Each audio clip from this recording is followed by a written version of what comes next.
Gustavo, quais que são as formas mais fáceis de entrada no mercado?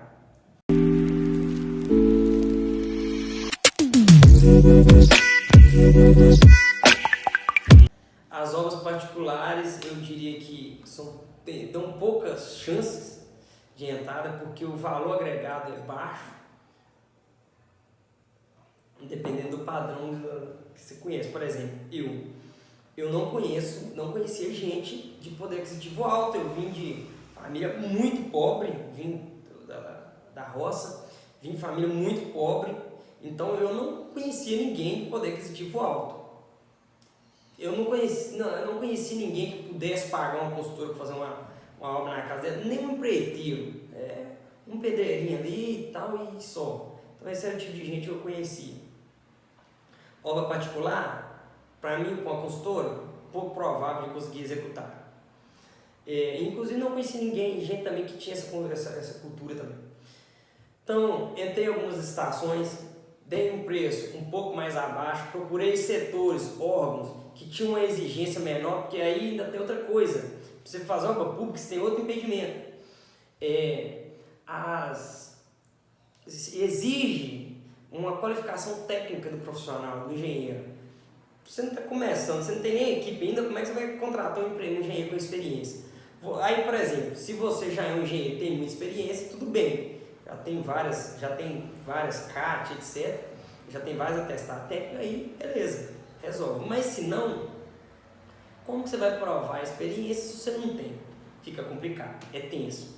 Então, eu procurei órgãos que tinham uma concorrência um pouco menor, órgãos que tinham uma exigência um pouco menor para começar a fazer obra nesses lugares, para daí eu ter um pouco de experiência, a empresa ter know-how, ter experiência, ter o que fazer, procurar pequenas obras, algumas reformas, alguns reparos dentro de indústria, sempre galgando, gente, coisa que dá passos, né? Então, por exemplo, uma obra numa prefeitura, por exemplo, às vezes uma obra muito pequena, mas compensa fazer porque vai ter mais serviço. Já fica um cliente conhecendo o seu trabalho. Talvez você pode ser cotado para uma contratação direta, alguma coisa assim. Então, assim, mas para isso você tem que trabalhar, fazer alguma coisa pequena e daí partir para as maiores. Faz o que for pequeno, faz bem feito e depois você vai galgando para as maiores. Foi como eu contornei essa outra questão de falta de experiência. Eu tinha muita experiência, mas a maior parte das obras que eu geri eu ainda não tinha registro, eu não anotei no meu CREA. Então eu perdi um pouco por isso, perdi muito por isso. Então, e a empresa também, quando a gente abriu, a gente não tinha atestado técnico e nada. Então precisou-se tomar esse caminho aí um pouco mais longo, mas resolveu. Foi o que fez sentido, que resolveu para mim. Galera, então esses são alguns dos desafios de se trabalhar com obra. E aí nós temos também alguns outros que eu não vou falar aqui, eu não vou entrar muito em detalhe, mas contrato, tem que tomar cuidado na hora de fazer o orçamento, pegar tudo, porque senão você não considera tudo. Considerar aquele mínimo detalhe, principalmente em reforma. Quando a gente está começando a fazer muita reforma.